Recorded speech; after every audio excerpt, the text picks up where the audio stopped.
Nous sommes le 13 septembre 2023 et nous voici à nouveau en votre compagnie dans votre émission Tour d'Horizon. Bienvenue à tous. Dans la première rubrique, passons en revue quelques titres parus ce jour. Fidèle internaute de Guérit TV Monde, bonjour. La revue des titres de ce mercredi 13 septembre 2023 démarre avec le quotidien Le Télégramme. Après l'envahissement d'une maison par les abeilles, 3 personnes évacuées d'urgence à Djougou. Reversement en agent contractuel du droit public de l'État, les AME expriment leurs inquiétudes au président Patrice Talon. Cambriolage d'une église à Malanville, plus de 400 000 francs CFA d'objets emportés, une batterie solaire, une motopompe, des nattes et des cartons de carreaux volés. Le Soleil Bénin Info. Plus répété ces derniers jours à Ouida et à Bomé-Calavi, plusieurs habitations sous l'eau dans plusieurs localités. Présidence de la République, le Conseil des ministres reprend ce mercredi comme à l'accoutumée. Inondation en Libye, plus de 2300 morts, 5000 personnes portées disparues et environ 7000 blessés. Rentrée universitaire imminente, aucun enseignant recruté, la rupture hostile à la formation des cadres de demain, point d'interrogation. Nord-Sud quotidien, pénurie de gaz, une menace pour le couvert végétal. L'affiche du jour, 3e session extraordinaire du conseil municipal de Porte-Novo ce jour, la réparation des salles de classe décoiffées par les derniers orages au menu des échanges. L'autre quotidien, séisme dans le royaume chérifien, point de crainte pour les étudiants béninois au Maroc. Le potentiel à présent, retard dans l'organisation des examens professionnels des commissaires priseurs, huissiers de justice et notaires. Entre misère et désespoir, les stagiaires à bout de souffle. Ils demandent au garde des Sceaux de lancer le recrutement bloqué depuis 2017.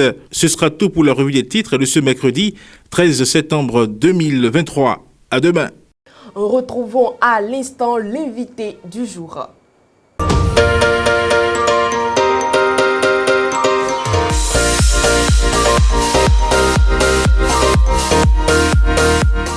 Je dirais, si la dent se casse et que la personne ne consulte pas, c'est une ouverture qui est là.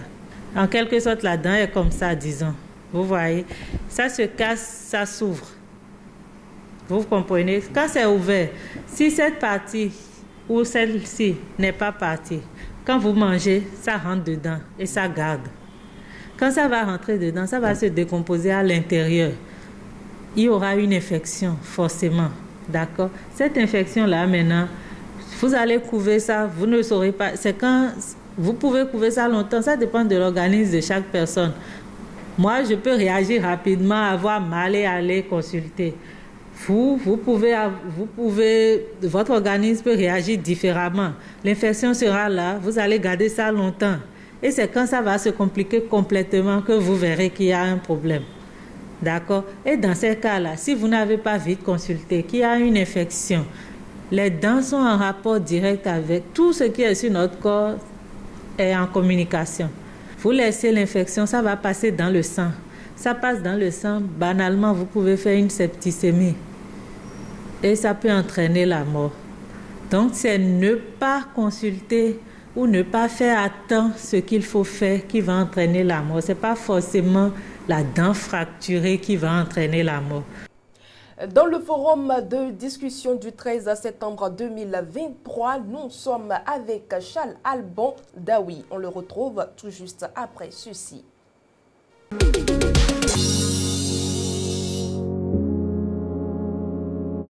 Charles Alban Daoui, bonjour. Bonjour, Latifat Kawedan. Le Bénin absent à la CAN 2023, une deuxième fois consécutive. Oui, c'est malheureux ce qui est en train d'arriver à notre équipe nationale. La CAN, il y a 2 ans, nous n'étions pas à cette compétition-là, celle qui a été remportée donc par le Sénégal, nous n'étions pas à cette compétition-là. Et pour celle annoncée pour 2023, nous venons encore de manquer cette compétition parce que oui, le dernier match joué au Mozambique a été sanctionné par notre défaite. Malheureusement, les Serpents, les Mambas du Mozambique nous ont éjecté un venin qui nous a été donc mortel. Malheureusement, donc, les Guépards ne connaîtront pas la phase finale de cette compétition-là, la CAN Côte d'Ivoire 2023. Et je pense qu'au-delà des émotions, au-delà des passions, au-delà des réactions qu'on peut avoir, eh bien, à cause de cet échec-là, il est temps que l'on s'asseye et qu'on réfléchisse fondamentalement sur ce qui va devenir de l'avenir du football au Bénin. Parce que là, quand ça arrive souvent, on trouve des boucs émissaires, on condamne peut-être le coach, on trouve que c'est tel ou tel. Or, il y a un problème de fond qui se pose au Bénin en ce qui concerne donc le football. Quand vous prenez même ce qu'il y a comme organisation autour aujourd'hui, la ligue professionnelle, bon, est-ce que ça se passe comme il le faut? Ce sont des points d'interrogation qu'il faut forcément élucider, et sinon que la situation actuelle n'est pas vraiment une situation qui plaît.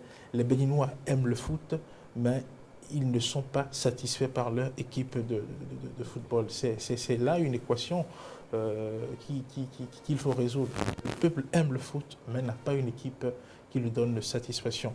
Vous voyez un peu ce qui se passe dans d'autres pays. Moi, je suis tenté de dire que oui, le Bénin n'est pas une nation de football. Il ne faut pas se cacher pour le dire.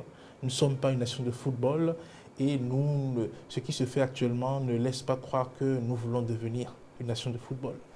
Chalaban Daoui, n'y a-t-il pas nécessité de reformer le football béninois? Naturellement qu'il y a nécessité. Comme je l'ai dit, le Bénin n'est pas encore une nation de football. Et si nous voulons être une nation de football, il faut qu'on s'asseye et que l'on revoie un peu l'organisation qu'il y a autour du football aujourd'hui. Non pas que les efforts qui sont fournis, ça et là, on ne les reconnaît pas. Mais on a comme l'impression qu'on n'a pas encore pris le problème à partir du bon bout. Il faut revoir les choses de façon vraiment de fond en comble.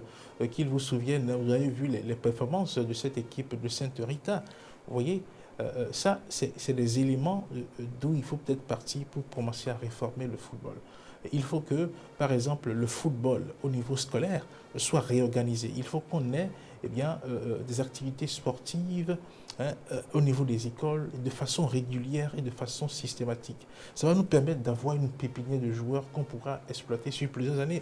Vous voyez un peu aujourd'hui les résultats que le Sénégal donne au niveau international. Le Sénégal, on peut dire que ça, c'est une nation de football. Vous avez vu, leur équipe A, en 2021, a pris la CAN et sur la ligne. Toutes les compétitions qui ont été organisées au niveau continental en 2021 et 2023 ont été remportées par des équipes sénégalaises. Non pas l'équipe A, mais les équipes de catégorie. Donc, c'est pour dire que il faut un travail comme ça pour qu'au-delà de l'équipe A, qui constitue l'équipe phare du pays, on ait une série d'équipes dans les catégories d'âge et qu'on ait un championnat, on ait des compétitions qui permettent de voir comment est-ce que ces équipes-là fonctionnent et qu'on voit comment est-ce que ces jeunes-là jouent et quels sont les résultats qu'ils produisent. Donc oui, il faut une réforme sérieuse.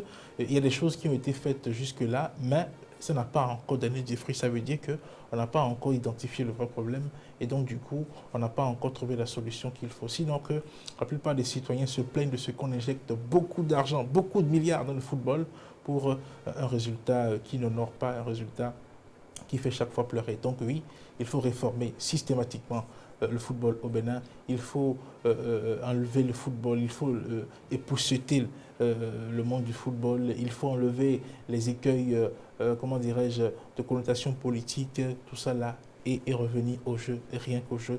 Il faut penser à comment est-ce qu'il faut offrir du football d'ici 5 ans, d'ici 10 ans aux Béninois. On peut même décider de ne plus trop investir dans les questions de qualification pour l'instant, le temps de travailler pour avoir une équipe qui soit vraiment forte, qui soit vraiment représentative du Bénin. Merci à vous, Chalal Bandaoui. C'est moi qui vous remercie. Amis et internautes de Guérita TV Monde, nous sommes déjà à la fin du forum de discussion. Passons tout de suite aux informations sportives.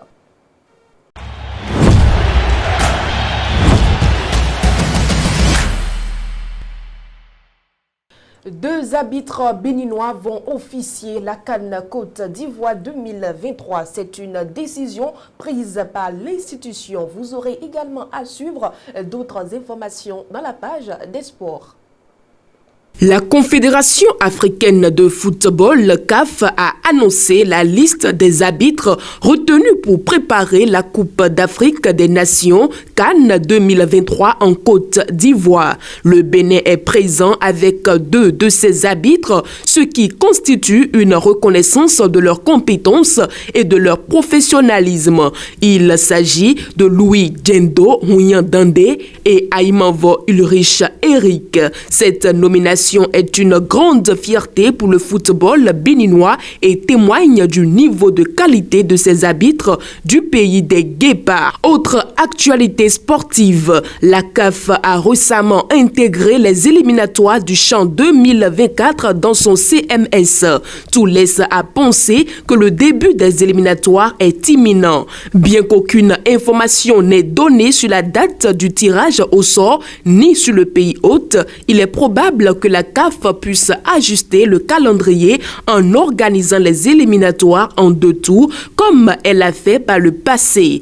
En effet, elle a récemment dévoilé les 46 pays participants et a confirmé le maintien du format zonal. Selon le site Megasport, si l'institution opte pour cette solution, certaines zones comme la zone U3B avec ses 7 pays verront 2 équipes passer au premier tour et 6 joueront le deuxième tour. En revanche, dans la zone nord qui compte seulement 4 pays, il n'y aura qu'un tour avec 2 équipes qualifiées. Dans la zone ouest B, le Bénin, classé au niveau 3 et n'ayant jamais atteint la phase finale, devra affronter l'une des équipes qui doit descendre au niveau 3. Il convient de rappeler que le tirage au sort du CHAN 2022, basé sur le classement des pays au cours des 3 dernières années, avait placé le Nigeria, le Niger et le Burkina Faso au niveau 1, la Côte d'Ivoire et le Togo au niveau 2 et le Ghana et le Bénin au niveau 3. Après les éliminatoires, le Niger, la Côte d'Ivoire et le Ghana se sont qualifiés en éliminant respectivement le Togo, le Burkina Faso et le Nigeria au deuxième tour. Parmi les pays éliminés, lors du dernier tour de la zone Ouest B, le Nigeria a manqué 2 éditions consécutives, tandis que le Togo et le Burkina Faso n'en ont manqué qu'une. Le choix du pays qui descendra au niveau 3 restera donc à la discrétion de la CAF qui fournira plus de détails avant le tirage au sort. Selon le calendrier dévoilé récemment, les éliminatoires prendront fin en mars 2024 avec le dernier tour. Les gens qui vous font croire que vous ne pouvez rien faire sans eux ignorent qu'avant de les rencontrer, vous avez eu une vie et qu'après le départ, vous poursuivrez votre chemin. Merci de nous avoir suivis et à demain pour un autre numéro de votre émission Tour d'Horizon.